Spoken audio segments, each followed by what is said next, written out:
Very often in the online space of health and fitness, I get messages asking how to generate more leads, how to get more clients, how to turn Instagram followers into buyers. And while those are legitimate questions and desires, I encourage people to audit their actual process and their offer before trying to funnel more people into it.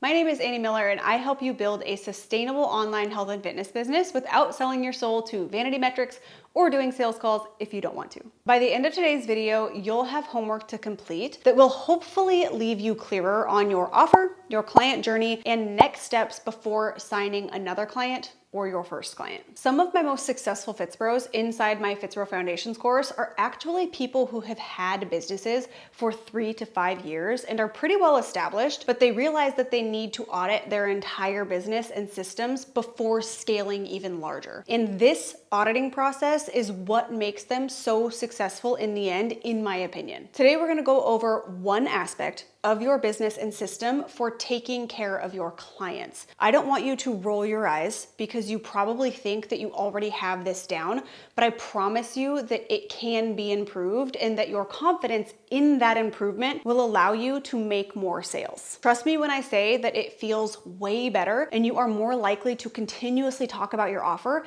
if it is seamless and easy for both you and the client once they actually sign up to work with you. And that is why I believe that you should have your client lifespan clearly drawn out before you sign another client, or like I said, your first client if you don't have any yet. Whether you've never defined your client lifespan before or not, it does exist. There is some kind of process that happens when someone signs up to work with you. Perhaps it's a pretty well-oiled machine, or perhaps there's a lot of gaps that you could fill to improve it. Hopefully you're going to find out by doing today's homework from this video. I'm not only going to tell you that you need to audit your client lifespan, but I'm going to give you the pieces that I believe your client lifespan should include for your client to have the best experience and for you to get the best feedback and social proof from your offer, which again helps you sell your offer and build credibility for whatever your method is. From an umbrella view, your client lifespan is exactly what it sounds like, and this will depend on your personal business model. But no matter what,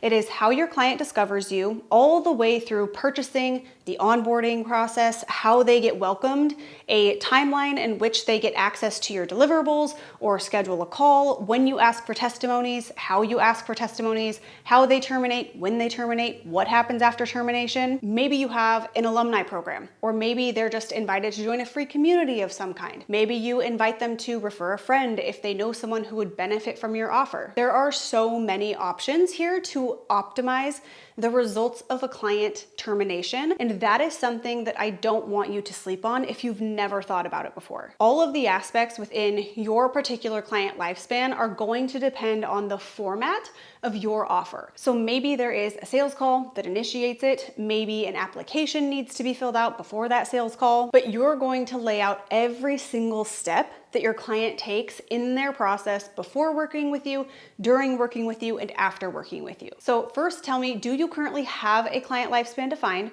or are you winging it client by client? Drop your answer down in the comments. And this is not broad. I don't want a general outline. I want the nitty-gritty details. When do they get taken to your thank you page? How long does it take for the welcome email to be sent out? How long does it take for their first touch point to happen? How does that touch point happen? In my Fits Bro Foundations course, we actually use a spreadsheet that has what the event is that happens with the timeline that that event happens within, and a bit more detail on what that event actually is, what platform it takes place on. In the event section, that might just be email in general, whereas in the detail section, it says welcome email or deeper application email, week 1 email. And then you might have a note next to it that says like what that email includes. And if you're like, Annie, I don't use email, you could think of that as an invite to whatever app you use for training, nutrition, or a course. And then there's another column that actually lays out your tech stack. So what platform do you need in order for that step to happen? So go ahead and map out your client lifespan.